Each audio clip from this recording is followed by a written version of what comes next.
头发，你的头发是真的吗？黑人。Yeah, so we work under the Walt Disney Company, but we do teaching predominantly, well, only in China. And it's a training center, and we teach kids from ages 2 to 12.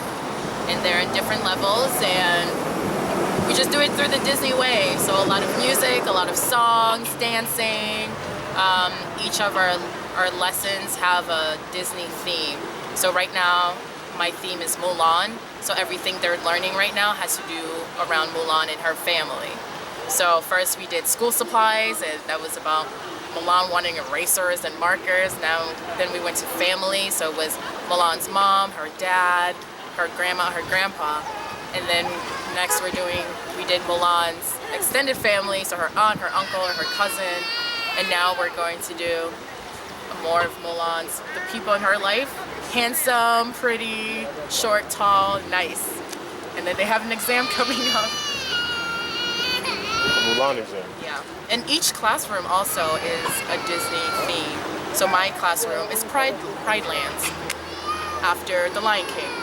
And there's Andy's bedroom, there's Magic Kingdom. There are different rooms, but mine is the Pride's Land, after the Lion King. So somebody else had that room, and because I'm a new teacher, they were moved into another room that has a window so parents can actually see into their room, and they're older teachers, so they're more experienced, so they made me switch with that teacher. And I just happened to get Pride Lands. Even though I could switch with another teacher, that one in particular, I switched with and I got Pride Lands. I didn't think of it any certain way until afterwards. But it is an American company. But I'm an outreach coordinator. I basically manage their social media platforms and keep in contact with people in the program to make sure that, or try and make sure that people are doing okay. Which was just kind of difficult because by the time I came here and understood my job, there were a ton of people who were already here and hadn't been contacted. But you know, it's China. I was singing cover songs. A lot of Beyonce, a lot of Adele, Rolling in the Deep was really big at that time. A lot of Gaga. It was like 2011, 2012. So those songs are really Jessie J, Price Tags, like those kind of cover party starters. In the beginning I had dancers. I had like at least 3 backup dancers and an MC and a male artist to perform with. Usually I perform with another male. Sometimes I perform on my own. But then besides that, I was just a contracted singer. Okay. They needed a singer for an event. Okay. So do you still do that? No. Conflicts with the time schedule for Disney, conflicts with the teacher schedule and the teacher life. Like, it was hard for me to wake up in the morning. Chinese clubs, they just expect a lot of you, a lot of your time, and I'm not a big drinker. You know, I like to perform and go home. And they weren't really, they wanted me to do more, to be more, take pictures with everybody, and of course they're going to want to take pictures with you.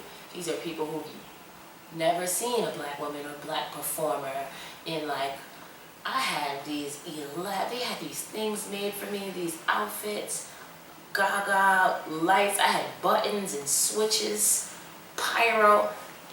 They did it. So, I mean, it was cool and all, but it just wasn't working with the teaching schedule at all. I was going to work really tired, and that's my main priority. My priority is teaching, you know, so it was okay for me to let that life go. When I was in Changsha, there was a like foreigner Chinese meetup thing at one of the like pubs that I went to. So basically on one night you would like go, they would have games and stuff, and you kind of just meet some Chinese and stuff. And there was also what we called a salon, where you would like practice Chinese and your English.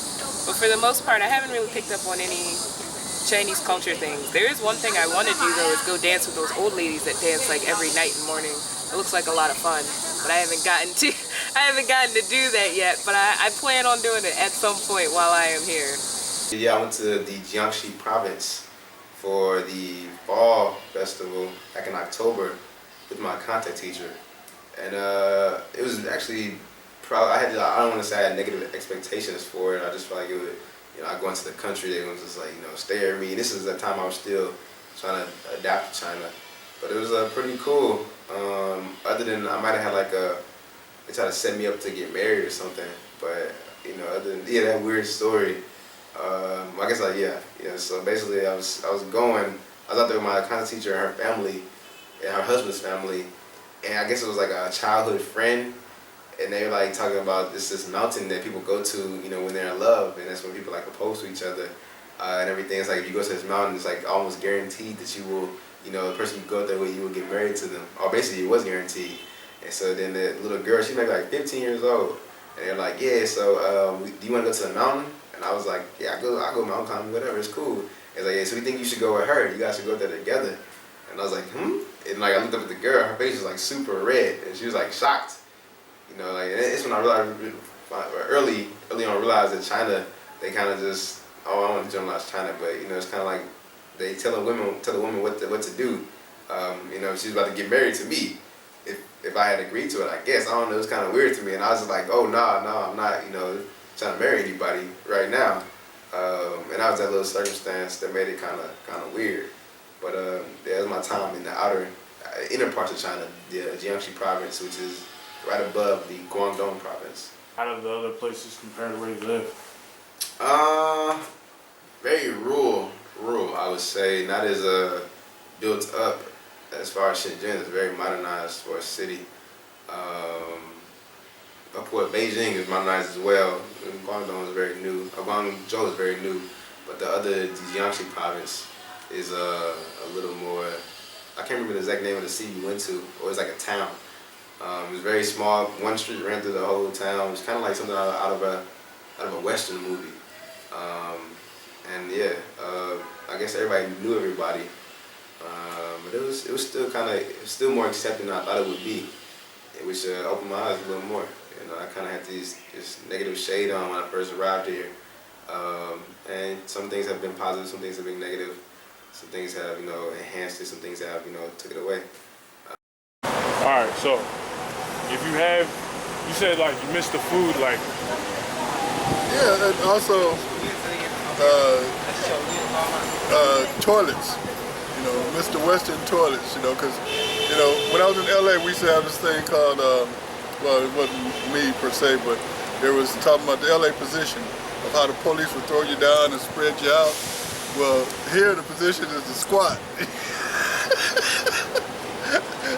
And so when I see somebody squatting, it always means something different to me than it did before I came to the squat, So, yeah, that's, yeah.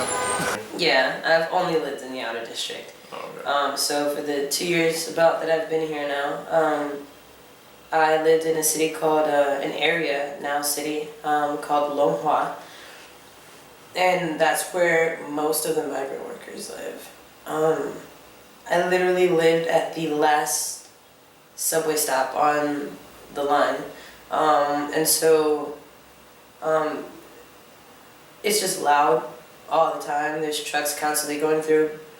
Malls being built everywhere, people, workers. It's not just like regular people in business suits, Like there were workers and their kids who I taught. It was a very poor area, period. But it was like where I lived in my, like a garden or apartment complex, it was like, we were just like a small little family, like it was like on one street. I pretty much could walk by and say hi to everybody, because I was familiar with the only black person around, obviously.